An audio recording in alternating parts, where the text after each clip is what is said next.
이해하면 되니라. 아멘. 아멘. 허탄한 생각이란 제목으로 하나님의 말씀을 잠깐 나누는 시간을 갖겠습니다. 제가 지지난주에 저희 어머니와 있었던 이야기를 먼저 잠깐 드리면, 어머니가 맛있는 것을 사주신다고 해서 집에 갔습니다. 그래서 베트남 쌀국수를 사주셨어요. 동네에 새로 생겼다고 하더라고요. 어머니는 그것을 처음 드셔보시는 것이었어요. 근데 제가 좋아한다고 하니까 한번 같이 먹으러 가자고 해서 갔습니다. 근데 여러분도 아시겠지만 요새는 인건비를 줄이기 위해서인지 어떤 이유인지 주문 받는 사람이 없는 거 아시죠? 기계로 주문을 받잖아요. 그래서 어머니가 하시는 말씀이 정말, 혼자는 이제 나와서 원래 외식을 그렇게 잘 하시지도 않지만 못하겠다고 이야기하시더라고요. 이것을 보면서 정말 시대가 빨리 변하고 있구나, 코로나 때문에 더 빨리 변하고 있구나 하는 걸 생각하는 시간이었습니다. 오늘 한번 같이 생각해 볼 것은 이것입니다. 미래를 준비하는 법. 시대가 점점 빨리 변한다는데 우리는 어떻게 미래를 준비해야 하는가? 우리가 미래를 준비한다고 하면 우리의 일과 우리의 삶과 관련이 있지 않습니까? 또 어떻게 우리가 어떤 일을 하여서 돈을 벌어서 어떻게 살아야 하는가, 이러한 것을 준비하는 것입니다. 이것과 관련된 책이 있어서 제가 이 책을 읽어본 것은 아니고 이 제목을 함께 보려고 합니다. 일의 미래라는 것입니다. 무엇이 바뀌고 무엇이 오는가. 5년 뒤에 없어질 직업, 5년 뒤에 새로 생길 직업, 그리고 우리는 어떤 일을 해야 하는가, 그런 것을 지금부터 준비해야 된다. 미래에 대해서 준비하라는 그러한 책입니다. 이러한 책이 많이 나오고 있습니다. 그럼 우리는 그리스도인으로서 어떻게 우리의 미래를 준비해야 하는지 오늘 본문 말씀을 통해서 살펴보려고 합니다. 오늘 본문 말씀을 보기 전에 우리 지난주 말씀 기억해 볼까요? 제가 말씀의 의미만 적어서 가져왔는데, 비방하지 말라고 하였죠, 지난주에. 왜 비방하지 말라고 하였냐면 우리는 상대방을 비방하고 비판할 자격이 없다고 하였습니다. 재판주는 하나님이시고 우리는 그 법을 지키는 자들이라고 하였습니다. 그러니까 같은 존재로서 상대방을 누구든지 우리가 보기에 부족해 보이는 사람이라도 비판하지 말고 비방하지 말라고 하였습니다.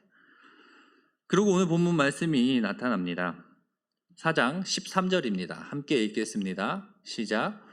들으라, 너희 중에 말하기를 오늘이나 내일이나 우리가 어떤 도시에 가서 거기서 1년을 머물며 장사하여 이익을 보리라 하는 자들아.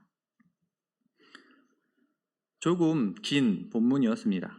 9절이었습니다. 근데 이게 무엇을 말하느냐 하면 간단하게 설명할 수 있습니다. 제가 표로 준비했는데 또 책 제목도 가지고 같이 왔는데, 보면 사실 장사꾼에 대한 이야기입니다. 장사꾼. 무슨 뜻이냐면 너희 중에 있는 사람 중에 가까운 미래에 사업을 준비하는 사람들아, 그러한 사람들이 있었던 모양입니다. 본문을 보면 이래요. 내가 1년 동안 어느 도시에 가서 이렇게 해서 이익을 보려고 한다. 그러한 사람들에게 야고보가 전하는 말씀입니다. 장사꾼은 뭐 하는 사람입니까? 돈을 많이 버는 거고 이익을 많이 남기는 것이죠. 그들에게 야고보가 또 오늘 본문 말씀이 말씀합니다. 4장 14절입니다. 함께 읽겠습니다. 시작. 내일 일을 너희가 알지 못하는도다. 너희 생명이 무엇이냐? 너희는 잠깐 보이다가 없어지는 안개니라. 그들에게 말씀합니다. 그들이 계획을 짰어요. 1년 동안 내가 어떻게 할 것이고, 그래서 내가 어느 정도 이러한 수익을 낼 것이다, 많은 수익을 낼 것이다, 이러한 사람들에게 야고보가 말씀하는 겁니다. 내일 일은 너희는 알지 못한다. 너희 생명이 어디에 있느냐? 너희는 잠깐 보이다가 없어지는 안개라고 설명하고 있습니다. 그렇죠. 이렇게 많이 설명하잖아요, 우리의 인생을.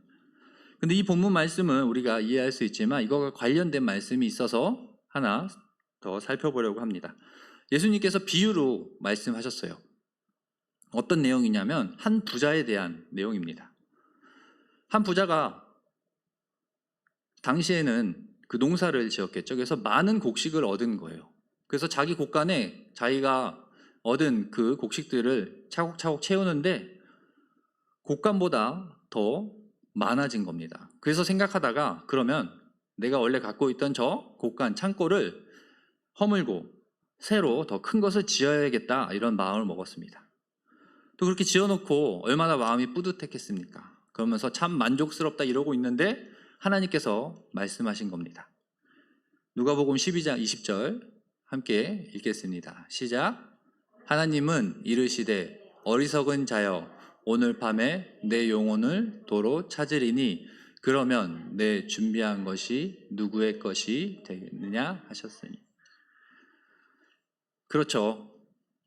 부자가 열심히 준비하여서, 미래를 준비하여서 곡식을 만들고 하였는데 하나님께서 오늘 당장 부르면 그 모아놓은 곡식이 누구의 것이 되겠느냐, 참 어리석다고 말씀하고 이러한 비유로 예수님께서 설명해 주셨습니다.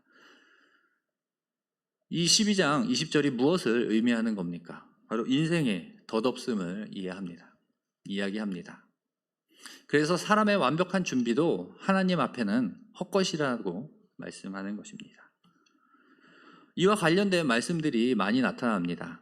시편에도 나타나는데 제가 한 절 또 찾아보았습니다. 시편 144편 1절 4절입니다. 함께 읽겠습니다. 시작. 사람은 헛것 같고 그의 날은 지나가는 그림자 같으니이다. 야고보서에서는 사람의 인생이 안개 같다고 하였습니다. 시편에서는 그림자와 같다. 금방 없어지잖아요, 그림자도.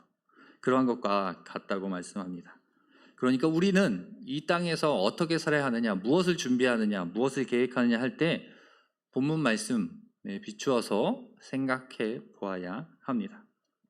그러면 어떻게 해야 하는지 4장 15절에 나타납니다. 함께 읽겠습니다. 시작. 너희가 도리어 말하기를 주의 뜻이면 우리가 살기도 하고 이것이나 저것을 하리라 할 것이거든. 그렇죠. 도리어 이렇게 이야기합니다. 반대로 이야기하는 거죠. 어떤 말씀의 반대냐면 바로 13절에 나왔던 말씀에 대한 반대입니다. 그럼 어떻게 하냐면 주님의 뜻으로 살라는 겁니다. 주님의 뜻 안에서 살면, 주님이 우리에게 뜻을 주시면 주님이 우리에게 생명을 주신 대로 살기도 하고, 주님이 우리에게 허락하신 일들, 이런 것들 저런 것들을 하면서 살지 않겠느냐, 우리는 그러한 것들을 바라야 하지 않느냐 하는 것이죠. 그래서 오늘 본문 말씀도 두 사람이 대조되고 비교되는 걸 볼 수 있습니다. 표로 나타내면 야고보서 4장 13절과 15절이 비교되는데 13절에는 어떻게 정리했냐면 자신의 생각으로 미래를 계획하는 자였습니다. 근데 15절에 보니까 주님의 뜻을 구하는 자. 야고보는 많은 이야기를 하지만 지혜에 대해서도 많이 이야기했잖아요. 하늘의 지혜, 땅의 지혜. 여러분은 이 둘 중에 어떤 사람이 지혜로운 사람이라고 생각합니까? 주님의 뜻을 구하는 자겠지요. 이렇게 물어보면 너무나 우리가 답을 잘 알고 있습니다. 그런데 우리는 실제로 그렇게 살아가고 있을까는 또 나중에 생각해 보겠습니다. 그럼 4장 16절도 함께 읽겠습니다. 시작. 이제도 너희가 허탄한 자랑을 하니 그러한 자랑은 다 악한 것이라. 허탄한 자랑을 한다고 이야기합니다. 여기서 너희도 13절에 나온 사람들입니다. 장사한다고 이렇게 이야기했던 사람들이 있잖아요. 그 사람들이 말을 허탄한 자랑이라고 설명합니다. 그럼 허탄한이 무슨 뜻이냐? 제가 한글 사전을 찾아보았습니다. 보니까 거짓되고 믿업지 않은 것, 믿을 수 없는 겁니다. 쉽게 말하면 그냥 거짓이에요. 거짓. 그렇게 중요하지 않은 것, 그런 것들을 자랑하지 말라는 것이죠. 허탄한 것을 자랑하는 것, 그러한 자랑이 본문에 보니까 그러한 자랑은 다 악한 것이라고 말씀합니다. 근데 이렇게 생각할 수 있습니다. 우리가 계획을 하고 앞으로 어떻게 살 것인지 계획하는데 그게 왜 악한 것입니까? 이렇게 물을 수 있습니다. 왜 악한 것이라고 오늘 본문을 말씀할까요? 그것은 바로 의미를 보면 이렇습니다. 하나님의 뜻을 배제하고 계획하는 것은 악한 것이라는 겁니다. 이것은 다시 말하면 하나님을 믿지 않는 것과 마찬가지입니다. 하나님을 믿는 사람이 어떻게 어떠한 일을 계획하고 중요한 미래를 설계하는데 하나님의 뜻을 배제하고 한다면 그것은 악한 일입니다. 우리가 무엇을 계획할 때는 하나님의 뜻을 구하며 그 일을 행해야 합니다. 그러면 이제 결론을 말씀합니다. 4장 17절입니다. 함께 읽겠습니다. 시작. 그러므로 사람이 선을 행할 줄 알고도 행하지 아니하면 죄니라. 16절까지는 너희라고 계속 이야기했습니다. 너희들 이렇게 하면 안 되고 이렇게 해야 한다. 근데 여기서는 사람이 이렇게 시작하는데 이것은 일반적으로 이야기하는 거죠.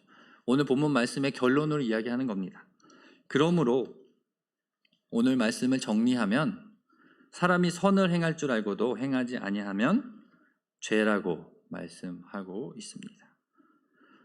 이것이 무슨 뜻이냐 다시 한번 살펴보면 하나님의 뜻을 알면 그것을 행해야 한다는 것입니다. 하나님께서 우리에게 어떻게 행할 것을 알려주셨는데 하나님은 믿고 의지하라고 하였잖아요. 그럼 우리가 그걸 알면 그렇게 행하라는 것이죠. 그렇게 행하지 않으면 죄라는 것입니다. 이것과 관련하여서 또 예수님이 또 이렇게 말씀하셨습니다. 누가복음 12장 47절 말씀인데 함께 읽겠습니다. 시작. 주인의 뜻을 알고도 준비하지 아니하고 그 뜻대로 행하지 아니한 종은 많이 맞을 것이요. 이것이 어떤 비유 이후에 말씀하신 거냐면은 주인이 종에게 일을 시켰습니다. 밤에 주인의 재산을 지키라는 거였어요. 그럼 열심히 지켜야 되지 않습니까? 밤에 잠을 자지 않고 깨면서 지켜야 되는데 한 종이 잠을 자고 있는 거예요. 만약에 그런 일이 너에게 있으면 그 종을 어떻게 하겠냐는 거예요. 그 종이 많이 맞고 심판을 받지 않겠습니까? 하나님께서 우리에게 주신 그 일을 알았다면 그 명령을 우리가 들었다면 그대로 행해야 한다고 말씀해 주셨습니다. 그래서 오늘 말씀을 정리하면 이렇습니다. 두 사람이 나왔죠. 자신의 계획을 자신이 계획하고 자랑하는 자, 또 주님의 뜻을 구하는 자. 우리는 어떻게 행해야 하겠습니까? 우리도 다, 우리뿐만이 아니라 모든 사람은 미래를 계획합니다. 다음 달 어떻게 살지, 또 10년 후에 또 우리 자녀들은 어떻게 키울지 다 계획하고 생활을 합니다. 그럴 때 하나님의 뜻을 구하는 것과 자신이 많은 것을 알고 있다고 자신의 뜻대로 그것을 계획하는 것. 오늘 성경은 분명히 자신의 뜻대로 행하는 것은 죄라고 말씀하고 있습니다. 그러면 우리 한번 생각해 보겠습니다. 우리는 무엇을 계획하고 무엇을 자랑하고 있습니까? 인간적인 생각으로 보면 그럴 수 있을 것 같아요. 자랑한다. 본문에도 13절에 시작할 때 그러잖아요. 내가 1년 동안 어느 도시에 가서 얼마나 많은 유익을 낼 것이고 그런 걸 자랑한 거죠. 사람들에게. 그런데 우리도 좋은 일이 있으면 자랑하고 싶잖아요. 저도 학창시절에 시험을 보고 모든 과목을 어머니한테 다 이야기하진 않았어요. 제가 잘하는 과목만 이야기했습니다. 그래서 어머니는 제가 다 잘하는지 아셨을 거예요. 제가 하도 집에 오면 제가 잘한 것만 이야기하니까요. 그저 이런 거를 자랑하고 싶죠. 잘한 것. 세상 사람들에게 보기에 자랑할 만한 것. 돈이면 돈을 많이 번 것. 좋은 직장을 얻은 것. 그러나 그러한 계획보다 우리는 하나님의 뜻을 구해야 한다고 말씀합니다. 또 이것과 관련하여서 잠언에 하나님께서 또 말씀하셨는데 27장 1절입니다. 함께 읽겠습니다. 시작. 너는 내일 일을 자랑하지 말라. 하루 동안에 무슨 일이 일어날지 내가 알 수 없음이니라. 다시 한번 지금 읽은 말씀을 통해서 우리의 생명은 하나님께 있습니다. 이것을 우리가 믿는다면 우리가 계획을 할 때 하나님의 뜻을 구해야 하지 않겠습니까? 하나님께서 우리에게 생명을 주시고 이 땅에서 살아갈 수 있게 기회를 주신 것입니다. 그렇다면 우리는 하나님의 뜻을 구하며 생활해야 합니다. 또 오늘 말씀처럼 우리가 하나님의 뜻을 알았다면 그대로 행해야 하는 것입니다. 그래서 오늘 말씀을 생각하며 적용해 보면 이렇습니다. 또 야고보서 4장을 읽고 오늘 본문 읽은 말씀을 또 읽고요. 두 번째, 하나님의 뜻을 구하고 그대로 행하자, 이렇게 적었습니다. 그렇습니다. 우리는 정말로 우리의 미래를 계획하는데, 또 우리가 부모가 되어, 또 우리가 선생이 되어, 또 우리가 선배가 되어 사람들에게 조언을 해주는데, 그들에게 말할 때 하나님을 의지하는 것이 가장 중요하다고 이야기했었는지, 또 내가 삶을 살 때에 하나님의 뜻을 구하고 그대로 행하려고 노력을 하였는지 생각해 봐야 합니다. 그러지 못하다면 우리는 회개하며 그것이 죄임을 깨달아야 합니다. 그러나 이 땅에서 무시받지 않고 살려면 하나님을 따르는 것보다 세상이 말하는 지혜를 따르는 게 더 맞는 것 같습니다. 그런데 오늘 말씀을 들은 여러분은 그러한 것을 자랑하고 그렇게 계획하는 것이 아니라 하나님께 기도하며 하나님의 뜻을 구하며 생활하는 우리 모두가 되길 소망합니다. 마지막으로 결론으로 말하면 우리가 하나님의 뜻을 알려면 어떻게 해야 하겠습니까? 하나님의 말씀을 깨달으려고 노력하는 것입니다. 성경을 읽고 성경을 배우며 성경을 이해하려고 노력해야 합니다. 그래야지 우리는 하나님의 말씀을, 하나님의 뜻을 알 수 있습니다. 하나님의 뜻을 알아야 그대로 행할 수 있지 않겠습니까? 그래서 오늘 말씀을 통해서 하나님의 뜻을 구하고 행동하는데, 그러기 위해서 하나님의 말씀을 더 사모하며 읽고